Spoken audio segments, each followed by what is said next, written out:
Hello and welcome to the third virtual session of our national series on police oversight and accountability. My name is Amani, my pronouns are she, her, and I'm with the John Humphrey Center for Peace and Human Rights. JHC is a nonpartisan education organization working to advance and realize the values and principles of the United Nations Universal Declaration of Human Rights. We focus on engaging children and young people in peace building and human rights education, foster adult learning, and building community collaboration through dialogue, conduct community-based research to amplify the voices of those often excluded in decision-making processes, and work with government, businesses, and organizations to strengthen their application of human rights. Today's session highlights the youth voices on policing and justice. Just move to the next slide, Praveen. Thank you. Before we start, I'd like to acknowledge that we're based on Miswachee, Treaty 6 territory, and this acknowledgement serves to recognize that to do human rights work requires a grounding in history and how this manifests in our relations today. I'd like to share this quote that I find incredibly valuable. Beyond a land acknowledgement, we must understand the meaning behind those words. A land acknowledgement is nice, but it is only a small step for the reconciliation that might occur for Indigenous peoples. All too quickly, a land acknowledgement has become something to tack on to the beginning of a gathering. To reconcile, we must continue to analyze the ways in which Indigenous peoples are treated and have historically been treated. Beyond a land acknowledgement, we must continue to use our voice to not only acknowledge the land, but think critically about how we all relate to it. And that's by Dana Belcourt. I encourage you all to sit with this during today's discussion and beyond. Next slide, please. Thank you. The format today will entail a brief overview of the Intersections of Identity project, an introduction to the lovely youth, a presentation of the research findings, and a panel discussion of the youth experiences before we open up the floor to audience questions. As Parveen mentioned previously, we will be recording this session and we'll stop the recording after the presentation and panel and before the Q&A. We'll also share the recording and the slides after the presentation, as well as our mutual aid research. If you have any questions or comments, please feel free to drop them in the chat and we will address them after this panel. We'd like to extend our thanks to the JHC team, partners, and community members who have helped make this dialogue possible. In particular, we'd like to thank the City of Edmonton and the Government of Canada for their support in enabling us to offer this and future sessions to you. The Intersections of Identity project began as meeting sessions held with adults. During these sessions, important issues emerged, including the recognition that youth perspectives were not being meaningfully included. In response, the second phase of this project arose and was developed to focus specifically on youth voices and their needs. Over the course of 7 months in 2024, youth-centered meeting sessions were held in Edmonton and Wetaskiwin. While the gaps in support identified through these conversations span areas such as education and healthcare, today we'll specifically be focusing on policing. Otherwise, we'd be here all day. So I'd like to introduce the lovely youth with us today, Inara, who unfortunately lost their voice, so we'll be sharing their thoughts, experiences, and insights via chat, and I'll be sharing them vocally on their behalf. Dee, Dana Ray, and Rinad, all who have either been a part of the project directly or have supported JHC at some capacity, and we're so grateful to have them here with us today to share all their wisdom. We can move on to the next slide. Thank you for me. The first Intersections of Identity report identified some of these key findings, one being the criminalization of poverty. So there were encampment evictions and by law enforcement displacing Albertans experiencing houselessness. A lot of this resulted in fines for loitering and jaywalking, which had compounding effects and essentially criminalized poverty. There were other punitive practices, and some examples that were given were the slashing of tents and damage of property within these encampments that disproportionately impacted Indigenous peoples. So that obviously is tied to the systemic aspect of the racism, where Indigenous, Black, and racialized communities were targeted by these policing practices. And then we can move on to the next slide, Praveen.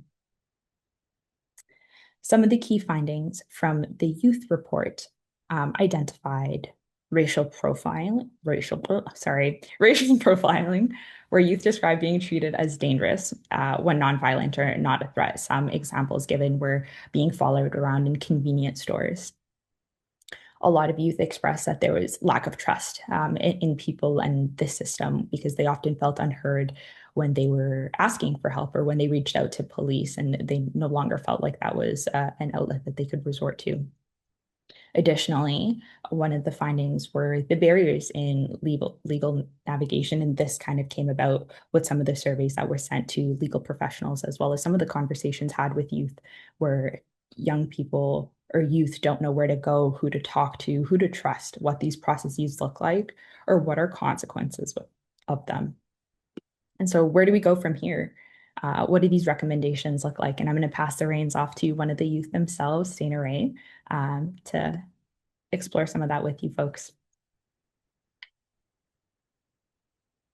And then, yeah, next slide for me. And hear me. Thumbs up. Okay, beautiful. Okay, so some of the policy recommendations that we're going to discuss is legislative and oversight reform. What I have shared a little bit with some of our friends, peers, guests in this space is that I did a research paper on police commissions and what that looks like, among other things. And it was clear from the research that I found that there is a huge need to overhaul what accountability and oversight looks like for law enforcement Canada-wide, but particularly in Alberta. Um, we also recommend more funding and grants for victim and community supports. I will again discuss more about this in talking about my experiences, but there is a abundance of feedback that is coming from both law enforcement and community members that they are looking for more specialized support from mental health professionals, from those who work with AHS, those who have more experience in navigating housing and food insecurity. And it's important that we look at funding and also supporting those community supports. Cultural safety and training. I think all work in a capacity where there is cultural, Indigenous training, but a question that came out of these sessions was accountability in what we're doing with that training. So the money goes into training, training is invested. What happens then? Expanding Indigenous and restorative models, particularly moving away from key leadership positions in justice and policing from police officers or law enforcement themselves into Indigenous community members, so that we are recognizing and integrating lived experience. And broader systemic measures. Policing and law enforcement, and certainly some of the dysfunction that we see, isn't happening in a vacuum. And I think at the heart of what we are looking to address is that we can't have effective policing within our communities without having healthy community relationships. Thank you. Thanks so much for sharing, Dana Ray. We really appreciate it. So we'll kind of lead right into the panel questions here. We'll start with question number 1, and we'll start with Deep, if that's okay. How have young people experienced policing and justice systems in their communities? Thank you so much, Amani. I think when we're young, we're often taught that police represent safety, and we grow up with that image that if something goes wrong, you dial those three numbers and like protection will come to you no matter what and no matter where you're from. And to have that image of safety is so incredibly powerful, and it's what many of us, I feel, start with. But over time, like especially across Alberta, that hope of safety shifts over time. And young people, especially Indigenous youth, Black youth, racialized youth, newcomers, and youth living in lower income communities, they often describe that they're feeling watched instead of protected by this powerful force. And many youth that I've spoken to have shared that they have been stopped in public spaces or questioned in groups when they were just hanging out with their friends, but they looked suspicious and they hadn't even done anything wrong. And that's when that trust turns into like fear and caution. And I think our community sometimes underestimates how youth are able to read things and can understand cues and understand systems and can see the power imbalances. And we understand that police do have authority and they have influence with youth simply don't.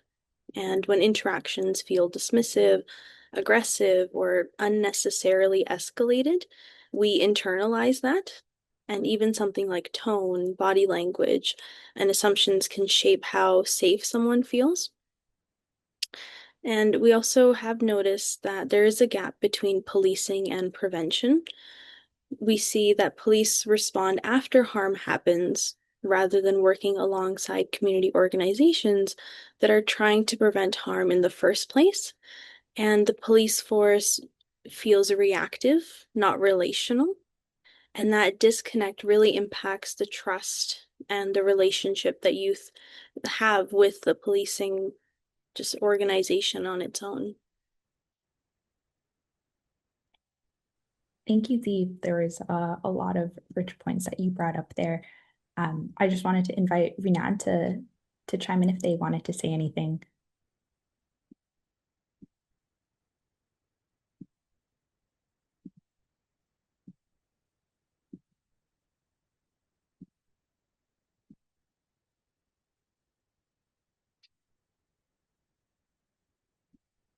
Then, if not, happy to go to Dana Wright as I also wait for Inara to respond via chat. Question in the great practice of Blackfoot storytelling, I'm going to tell you a story. So, to give a little context, my father was a uh, programs coordinator with Alberta Justice for most of his career. He worked in Calgary Corrections. He worked with CYOC, Renan Center here in Calgary. And my mom was a probation officer before transitioning to work with um, a women's shelter and then a um, a family uh, centered agency in terms of accessing supports. But when we were little, my brother and I were only 18 months apart. Um, Sometimes his role would mean that he was needing to drop by the police station for whatever reason. Maybe he had to pick up a report, maybe he had to connect with somebody about transporting inmates or um, helping them access resources. And so when we were little, I remember my brother and I were fighting in the back of the car, and my dad said, "If you guys don't quit, I'm going to bring you to the police station. They're going to arrest you for fighting in a car." And he then forgot that he had said that and had to drop by the police station to um, run an errand. And we were sobbing, inconsolable, because we were so sure that he was going to bring us to the police to be arrested for fighting. Um, and I share that story because it seems probably unconnected, but because I want to contextualize that I am walking into spaces when it comes to our experiences with police, and that I have a deep love for the men and women who are choosing to pursue a career in law enforcement. I understand better than a lot of people what it is like to have a family member who is working in such a um, dangerous and uncertain capacity. And also, I have been on the other side and being an Indigenous person, being a racialized person, having security follow me around a store, or having, I was in a fender bender and it was assumed that it was my fault because I was a young person. And when police show up with authority and are showing up with an assumption instead of asking questions, it can be really hard to um, near rights in that moment because there is something around our interactions with law enforcement, with policing, where we are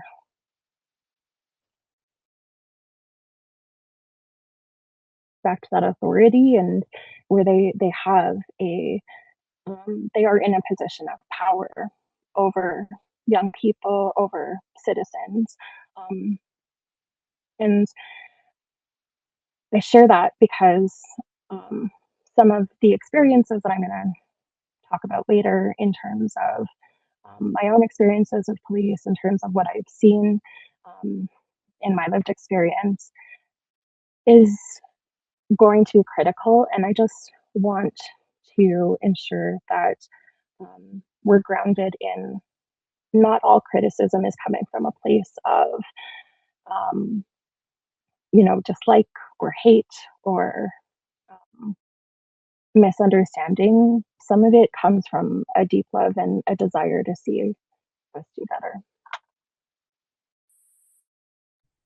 Thank you so much for sharing. It sounds like there are often like a lot of stories where so many of these things are connected, whether it's like your own experience or somebody you know.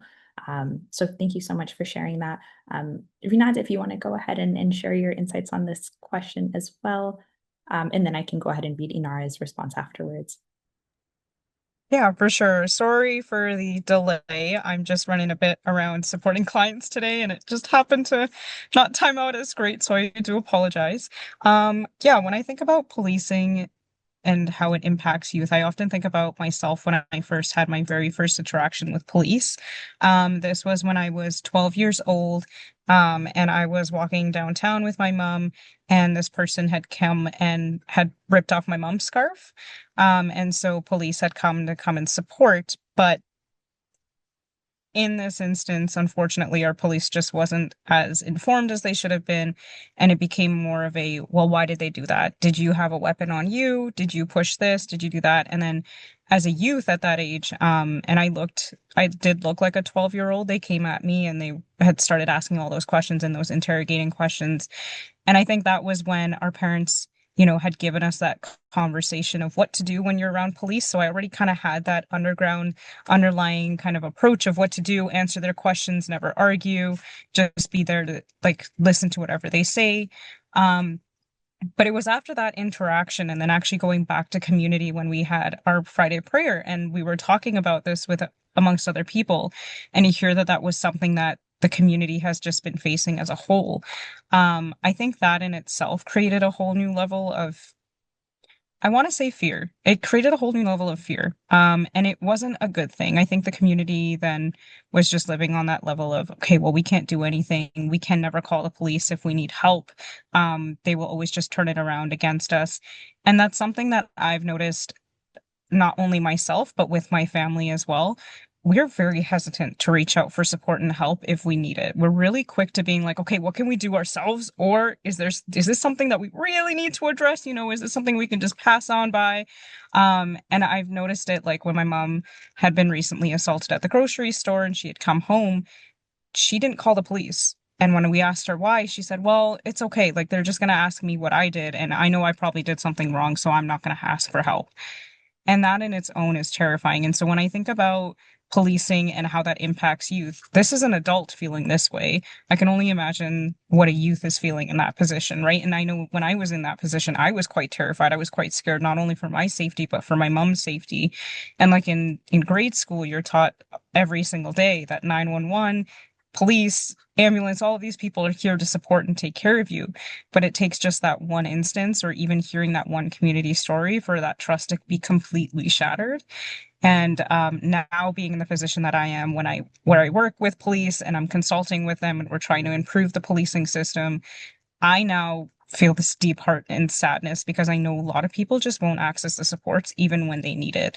And primarily in my field where I work in domestic violence, I think about that all the time. And I'm like, oh my God, people are in these really dangerous situations where police is supposed to be that support and that advocate for them. And they're just not able to get that support because of how they've seen their community members being treated, how they've seen on the news how police are treating people, or even if they've had that one instance where it has turned them away from seeking supports altogether. Wow, thank you so much for sharing those really vulnerable stories. I'm really sorry that that happened to you and your mom and that you experienced that. Yeah, that definitely resonated with me a little bit more than it should have. um, for obvious reasons. I'm going to go ahead and read Inara's message as well here. As an older teen, I have faced discrimination in the sense that simply because I'm a teen, I'm considered untrustworthy. I find that if I'm in a group with youth of color or youth who don't look like they're well off, i.e., those from poverty, those with mental health issues, will be followed around stores or talked to. This doesn't just occur in stores, of course. Police tend to follow us everywhere. There's not really many spaces that we can be for those from Indigenous communities and backgrounds. As well, I have found that often people will just dismiss what teens are going through and dismiss their experiences when they've brought up issues to law enforcement. Again, it is significantly worse if they're from poverty or people of color, and it is extremely, extremely hard to have the issues not be heard. I've seen experiences where police will do either too much or just not do anything at all, and something bad happens to the youth. It sounds like through all these experiences, I'm hearing a lot of maybe negative encounters or experiences themselves, which I could imagine would be very difficult. And I really appreciate the one thing that Dana Ray mentioned, that these criticisms don't come from a place of like hatred or maliciousness, but like this desire to be better because we know that we're capable of being better. So that kind of segues into our second question here with like, what does community safety look like from a youth perspective? What do we feel like the youth need to feel safe? If anybody feels called to start, please go ahead, or I will delegate. I can speak to that. I do a lot of most of my work is primarily working on enhancing communities and connecting with communities, talking to them about what their needs are, what they may need to thrive here in Mohkinstsis. And so this conversation has definitely come up of what can we do to support youth who are either going through the systems or are day-to-day life here in Calgary and are experiencing these challenges. And when talking to youth directly, the common denominator that we found was that they just need that space to be themselves.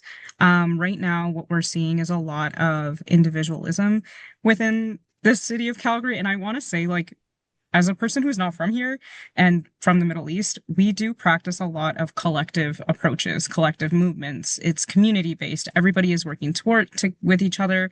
When there is an issue, the community comes together and there's really that community building and bonding. But what I've noticed being here and in Calgary, that doesn't exist. People don't have that as much. The sense of community is just not strong, and that overall impacts the ability to feel safe in the spaces that you are. And so when I asked the youth what that looked like, they had honestly just said, well, a space where we aren't being judged, a space where we're not being criticized for what we're doing. If we want to do something, like we want that recreational space to just be able to be youth and have these conversations. The other big part of it too that I noticed is that youth love to be a part of the conversation when we're talking about system change or any safety conversations or anything that could primarily impact them and their growing in in the city. And so what we've noticed is a lot of those round circles where you have members of enforcement present or you have members of leadership present, but you're also creating that space for youth to discuss their concerns and what they're seeing, and the challenges that they're facing. And when we are holding this space, also remembering that holding space is one thing, but holding space with care is another. So ensuring that when they are speaking and when they are sharing their points, we're not being dismissive. We're not telling them that they're overreacting. Rather, we're telling them, okay, this makes sense, and how can we best support you?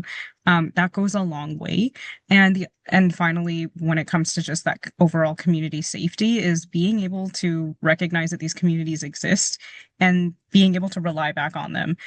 We're often putting people in systems when we shouldn't be. We're assigning them to these agencies. We're putting them here because we think that that's the best support. But sometimes the best thing that we can do is putting them back in their community and saying, hey, can the community support here? Is there community-based supports? Is there family members, friends that can help this youth kind of get back up on their feet? And honestly, it goes a long way. A lot people feel more supported when it's someone that they know or someone that they've built rapport with before, right? So exploring all those options to build that overall safety.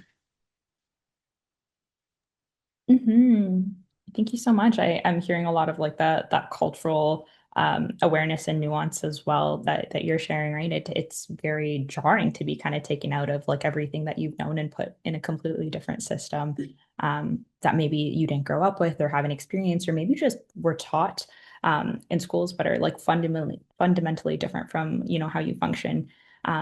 As a person, I think I'm also hearing a lot of call for third spaces. And I know that when we were doing the intersections work and doing like our street outreach and whatnot with via the postcards, which you could totally read about in the report that I do believe Pravina had already shared in the chat.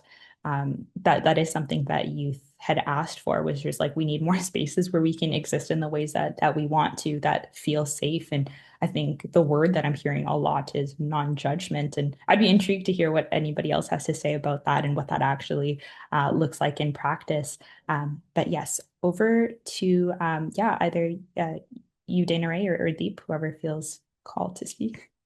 And then I will share Inara's after. Sure, I can go. Renat, I completely agree with you. I think the way our current society is, and in the world in general, I think it's incredibly divided. And a lot of communities and people are kind of that notion of like being left to fend for themselves. In a way, it's just that support and that connectivity is no longer there amongst us as humans, who are just trying to get through this world and survive and look past like religion, race, and like all these things that are putting us into categories. There's no longer that collective like care for one another and seeing one another as human beings. But coming back to like the question of community and what a safe community would look like, I also agree having like a third space to just be and to learn from one another, have discussion, and to have that space to like the topic we're talking about today, if that were something that people in junior high school were able to have and have that space and that time to not worry about saying the wrong thing or offending anybody, just to have that space to just share and reflect and also learn, because if youth don't have that opportunity to share, how will they know what else is out there in the world? And maybe their perspective can change as well, and they don't feel as isolated. And I feel that our current generation really struggles with that motivation to just to go into policy and advocacy, just because the system is so kind of oppressive in a way. Like, we hear so many things on the news, we see so many things, and we see politicians and just so many different organizations doing things where youth don't feel that that door is open for them, and they don't feel welcome to be able to speak out and to share their ideas. And youth are the ones that are impacted by all these policies and are able to see it at the ground level of what all these things do. And having that space for them to be there and to share those thoughts, and like having an advisory council, and to, before certain policies or things are introduced in communities that impact them, Rather, because I do find in the community, oftentimes youth are spoken to afterwards when things have already been finalized, and you see on the news, oh yeah, like 13 youth were discussed during this policy, but it doesn't really reflect, well, they were approached afterwards for a photo op rather than they didn't help establish this policy in the first place. And I think youth just feel like they're getting played a little bit, like kind of like a token, like you're there when we need you, and then okay, bye. And like you'll never hear from them again. So I think we really struggle with that of having that safe space to share and to feel like our thoughts and our values, they do matter.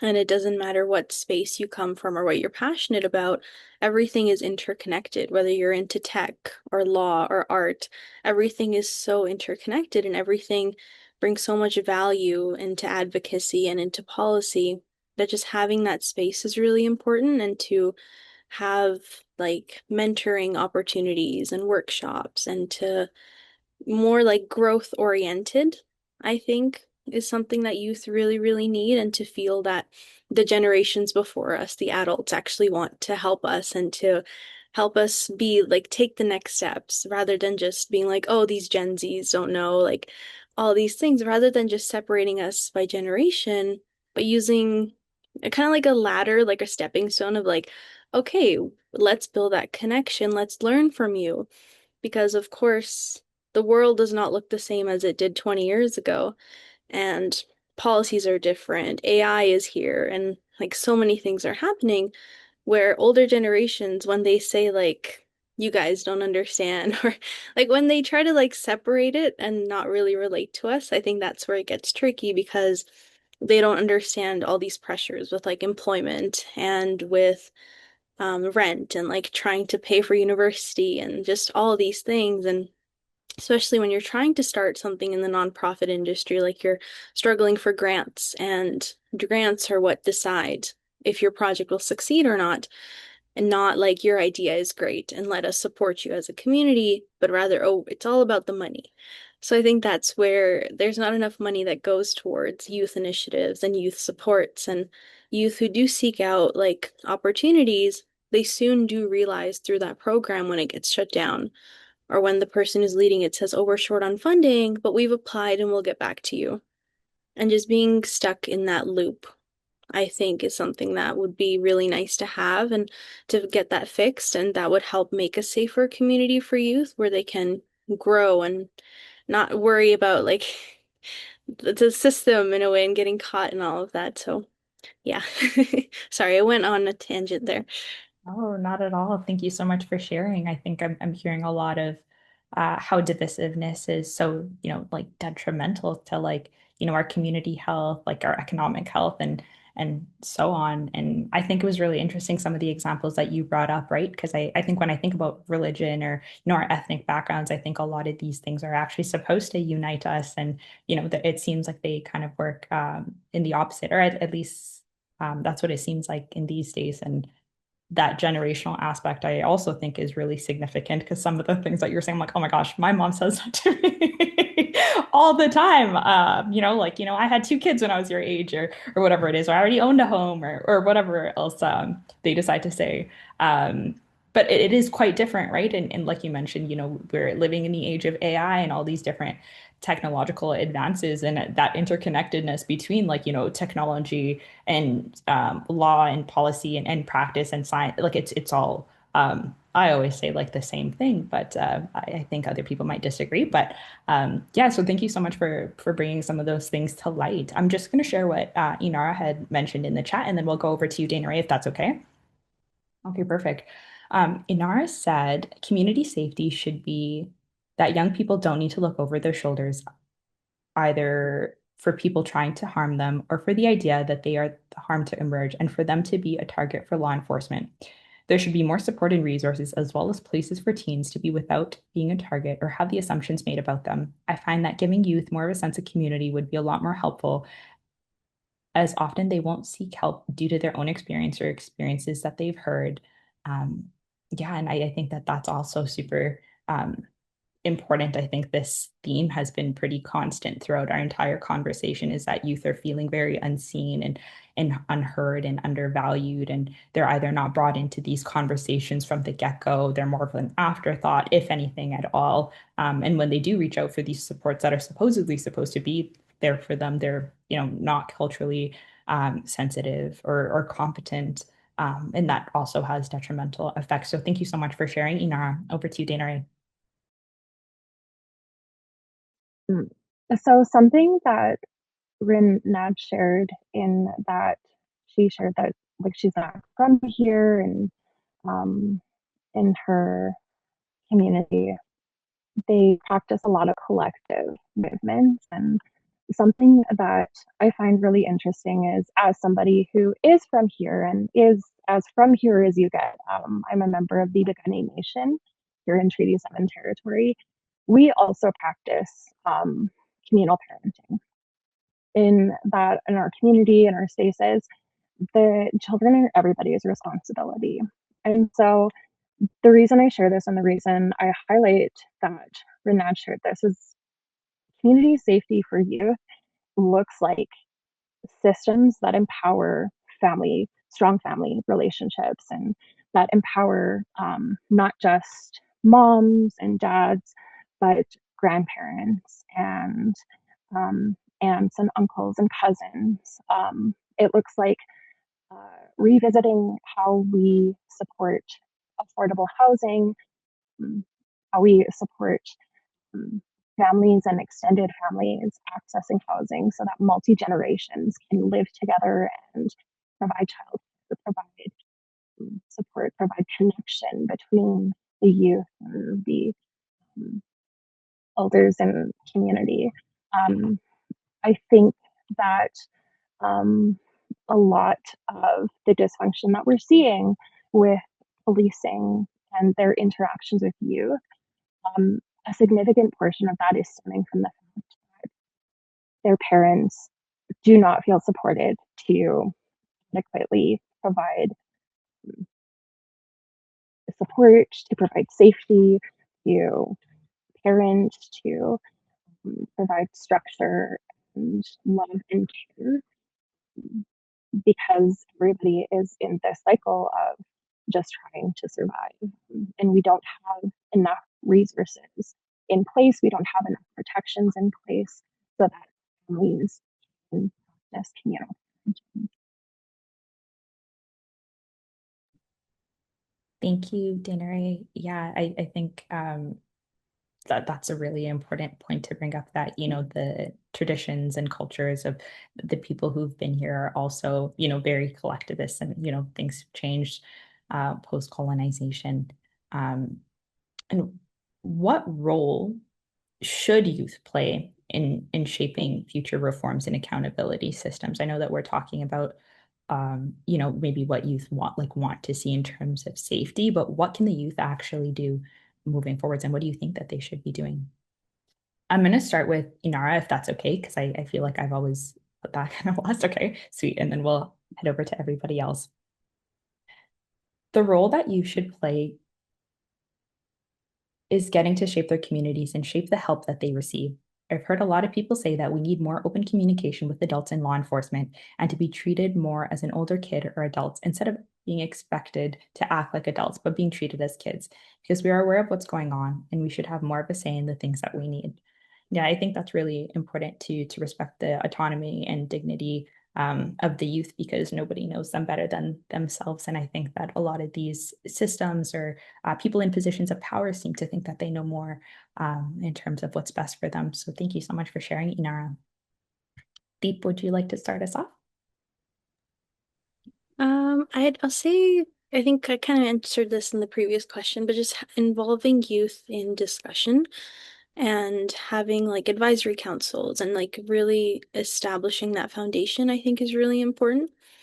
I also think that when, for example, organizations do get grants, then they're like, okay, like we're seeking youth ideas, and they start posting it out and sharing all these things.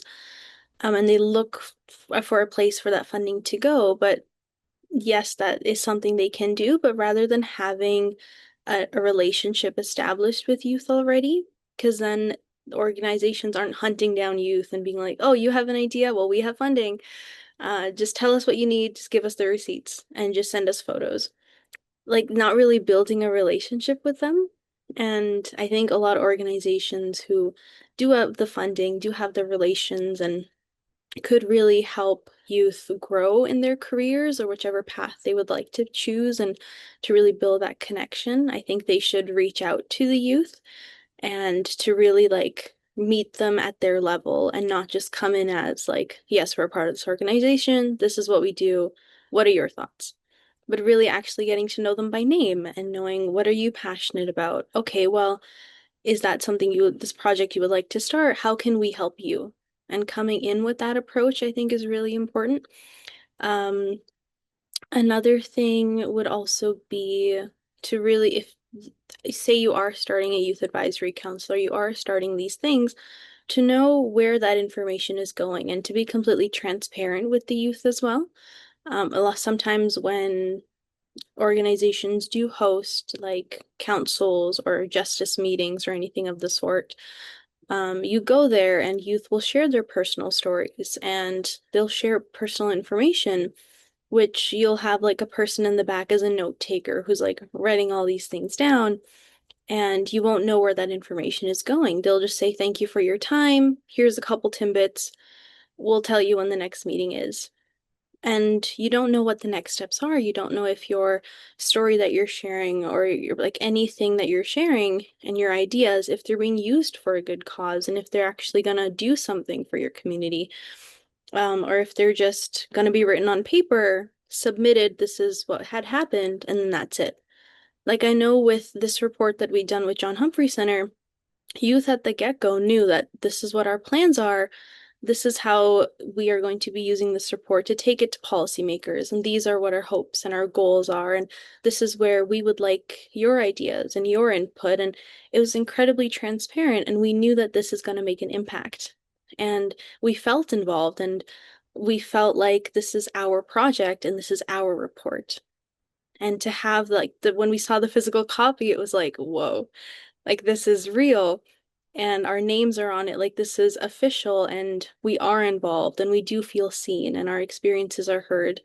And just having more of those opportunities for youth, I think, is so incredibly key. And to make these opportunities accessible. And youth shouldn't have to work so hard to like get their foot in the door and to even hear about these opportunities. I think it should just be like even a quick Google search online, or it should just be something that people talk about and like schools promote, and it shouldn't be something that's very individualistic. Like a youth shouldn't have to be like, oh, this is the route I'm going to take. I'm passionate about it, and then spend a couple months looking for that information. They should be able to try things out and see what they're passionate about and to just be and meet different people. I think a lot of what we need is just connection and to speak with people, to learn from one another. I think that is really, really key. And I think that is something that would help shape our future, as unpredictable as it looks right now. But I think we do really need those youth spaces where youth take charge. So we do have a lot to say and we hold in a lot of our feelings, and we know the world is tough out there. We're growing in this world where things are always against us and communities are being oppressed and politicians we've chosen are going against what they've said. And it's like, because then you feel bad. You're like, well, does our vote even matter? Like, if all these things are going to happen, like, you just go into this internal spiral, where you just feel like everything is against you. So I think we really need that opportunity for youth to take that stage and to build that confidence within them, because this generation, we might not have that confidence to go into politics and to be those leaders if we're not supported now. If we don't feel that we can make a change now, how are we going to change our system if we don't feel that confidence and that support from our own communities? Because it all starts at the grassroots level. Our communities are what build us into who we are and will shape us in the future as well.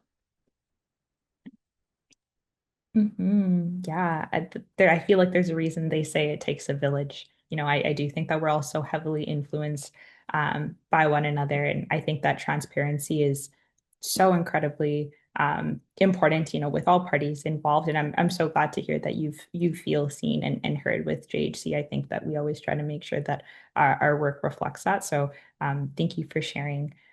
Um, I will pass it to Rinad, if that's okay.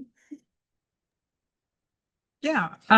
Well, Deep and Inara did an amazing job highlighting it, and speaking to it. The only thing I would add is, when we are engaging with youth, the big piece is that we need to ensure that we are not only engaging with them, but providing that all around support and care. Something that I've noticed in my own work, and working with other youth as well, is that, we're often asked all these questions. We're asked all these difficult questions. We're asked to talk about controversial topics. We're asked to share parts of ourselves that we wouldn't necessarily share, unless we were asked to. But then we're sent home right away. There's no aftercare. There's no mental health supports. There's no guidance. There's no protection. Oftentimes these conversations are happening in very political settings. So sometimes even students might feel a little nervous to even speak up because they're worried about how that might be taken with their classmates, with their school. Will that affect them for looking at a job in the future? Or even just that psychological safety. You're asking youth to speak about trauma. Anybody who's speaking about trauma and isn't being supported after is going to be affected by that. You don't know what triggers look like. And so that's a big piece for me primarily, is to ensure that when we are supporting youth, or anybody who's speaking up on their own experiences of oppression, or any systematic barriers or challenges that they might be facing, or anything that might be personal, ensuring that you're providing that wraparound care, and providing them with everything that they may need to take care of themselves and to continue to share their thoughts without putting themselves in harm's way.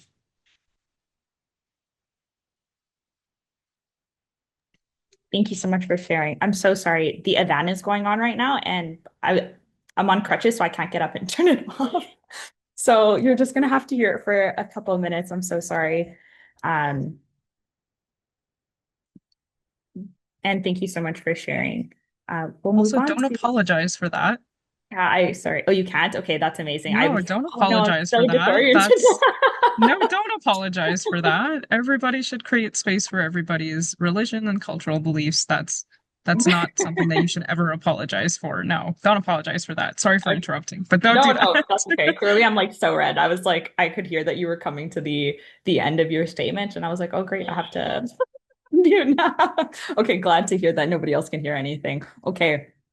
Well, we'll move on to our last question here, before we open up the floor for everybody else. How can legal professionals and decision makers create spaces for sustained youth influence? I do feel like you have touched on this a little bit already with, the transparency, and providing like programming that are um, available and accessible, like in terms of just being able to like Google things and find them. I really like that. I'm like, yeah, I don't know how people find opportunities right now, especially for folks who are maybe not on social media in this digital age that we live in. But I'm happy to hear everybody else's thoughts. Okay, I will delegate. Deep, over to you. Yeah, as I kind of said before, just having like youth councils, I think is really, really important and involving youth into discussion. And I think also oftentimes once you kind of leave high school, like you're kind of left to fend for yourself and you're not aware of a lot of things. And I know like Alberta's curriculum is constantly changing and there's always something going on with it. But I think it really misses adding in key elements that youth need in their day to day. Like, yes, of course, we learn about our legal system, but do educators really take the time to explain it and explain what it looks like now? Like, you understand the power dynamics, you understand the hierarchy, but do we understand, well, how do we connect with them? How can we seek support with them? What are their roles? What are they supposed to do? And how do we as youth have that power once we go into society? And like once you get out of high school, like you're thrown like with all these expectations and all these rules, and 18, you're like, okay, license, and like you're all of these things. and managing like credit cards and figuring all of that out, but there's no support really there where you can learn about all these things. So I think one of those things is helping youth go into society at like a stable and steady pace. I think that would be really helpful. Although it's not technically legal professionals, but I think that is something that our community would benefit from. And if decision makers were to get involved into that, of providing youth with resources from the get-go. And I understand there's many organizations out there and you hand out brochures, but do we really read the brochures? Do we really actually go online and be like, okay, this is what they do? And sometimes you may send them an email like, yes, I'd love to get involved, but do you ever hear back from them? No. And I think having that relationship where youth can just say an organization's name at the top of their head and just know that they will get back to you and they are there for you, I think is really key. And having consistency is really important. When I understand funding is an issue where projects kind of change their goals or their narrative to match certain things, but to keep it steady, I think is incredibly important. And to be reliable as a decision maker and as an organization, to have this one issue or one thing you're passionate about and one thing you're consistently doing so that youth can easily join you and be a part of that. Another thing would be like, of course, to have those trainings and have opportunities for advocacy. I think oftentimes we look at the news, we see so many things, and it just gets really, really hard to see these tough decisions being made by decision makers. And you're just kind of left with, well, like, guess I still have to go about with my day and go grocery shopping now. Like there's really not much you feel that you can do. And just having that discussion about things you can do and things like way you can be involved. And oddly enough, I just find that when elections come around, that's when they're like, youth, you need to get out and vote. You need to do all these things. And but none of these decision makers, you ever heard their names. None of them actually come to you and wanted to hear about what you have to say. And they expect you to come to them, not them coming to you, which I don't think is how it should be. I think if you are a decision maker, you should really be in touch with your community and know what their needs are. And to be held accountable, I think is incredibly important as well. And yeah, just having safe spaces for dialogue. And when youth are being involved in discussion, I think they should be compensated and recognized for it as well. It's not easy, as Renata said, sharing the trauma and to express so many different things in a room maybe full of strangers and of just being vulnerable, I think is something that should be acknowledged. And it shouldn't be at the end of the day like, okay, bye, we'll see you. And even in those cases, like making sure that there is someone there who's available to speak to if, say, a trauma or a response does come up, and having like making it aware to everyone, like there is a counselor here, like don't feel uncomfortable if you have to step out of the room. Because I think youth, we often feel so easily judged, and we live in a world of like cancel culture, and like youth just feel so isolated and just know like, okay, one wrong move, okay, this is how I like am appear to this person. Like we're incredibly self-conscious. So I think that is something that would think would be really, really helpful, and to build like long-term mentorships and partnerships with youth and not feeling like a number or just a part of a system. I think actually being supported throughout would be really, really key. Thanks so much, Deep. I think that you touched on something that was really important that maybe wasn't explicitly said, but like kind of understanding that power dynamic, right? Like it's really important for the organization or for people like in authority to recognize that and understand that they are to be, reliable and people that are trusted. And it's their responsibility to create safe spaces for youth to feel brave enough to come forward. I actually remember one time I was reaching out to a professor that I didn't know at all. And I had to actually reach out to her like multiple times. And when she finally met me, she's like, I'm so glad that you did that because you're important. And I was like, well, that's so interesting that you're saying that because you were the one not responding to me. But ever since hearing that, but like as a youth, like, I don't know, I think that you maybe personalize a lot of these experiences like you were sharing. So it's really important to have spaces in community where you can have these conversations with other youth who maybe experience similar things. And so we can all kind of, maybe build that strength collectively. So thanks so much for sharing all of that. Rinat, we'll go to you. Yeah, I think Deep did a really good job sharing it all, so I don't have much to add. I think just when it comes to working with youth and individuals in leadership and stuff like that, I think a big part of it is also mentoring. Just honestly, 90% of these youth want to be a part of these conversations. So you can always mentor with them, encourage them to be a part of those decision-making processes. Sometimes it can even be like having them sit in these important conversations just to even listen and learn and see what are the steps that are being taken when making these big decisions, and mentoring them to become fit for these positions as well.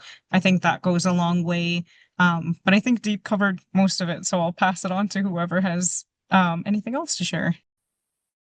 Dinari, we'll go to you if that's okay. I think Inara is just typing their response. Deep, you covered so much. I'm just in awe of you.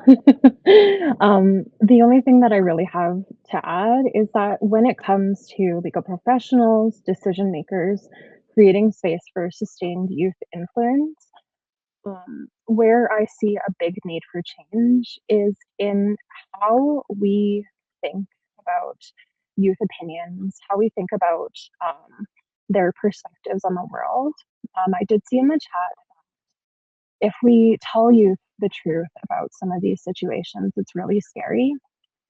What I'll share is that I was working up until recently as an Indigenous youth leader for a program for children who are in foster, Indigenous children who are in foster systems. And children as young as 6 are already having experiences with policing, with legal professionals, with seeing systemic racism, with experiencing systemic racism or turbulent situations. What I'll also share is that I was at the university when the Palestine encampment was attacked by police here, and it was an attack. It was an abuse of power in every sense. And what I know for sure is that the students who were there at the encampment, some of them are just coming out of high school, but they are informed. They have nuance to their opinions. They are in a position where they are able to understand and hold complexity in big world issues and local issues and the way that the systems need to change. And so I would just share that it's really important that we, when we're creating spaces for youth to share their opinion, to have a voice, that you're taking it seriously, that these aren't uninformed junior humans, but a lot of them have already had experiences that have given them quite a bit of information in terms of the world and their interactions with it. Not junior humans. That was good. I like that analogy, but thank you so much for sharing. I really like there's so much power in youth perspectives, and I think being taken seriously is the start. Thanks so much, Dana Ray. I will share what Inara had to say. I believe that legal professionals should give youth more third spaces. Again, we should have more of a community for our youth and give them more a space so that there's not a need to spend money or be useful and places for them to seek help comfortably with and with privacy. Because I feel like teens are treated as though they don't deserve privacy, when in reality, they probably need privacy more so than others. This does tend to lead off the community idea, but if teens had more places for community, it would really help them. And yeah, I really hear that privacy aspect of not being respected. And I think this comes down to, yeah, maybe seeing youth as junior humans and maybe not capable of having strong, nuanced opinions about both the world and the different complexities within it. So that actually brings us to the end of all our questions. I, welcome everybody to thank the youth um, with me today for sharing their thoughts and experiences and being so open and vulnerable. I know that it wasn't easy to have these conversations, despite everything going on in the world and maybe what you're going through yourself. Ooh,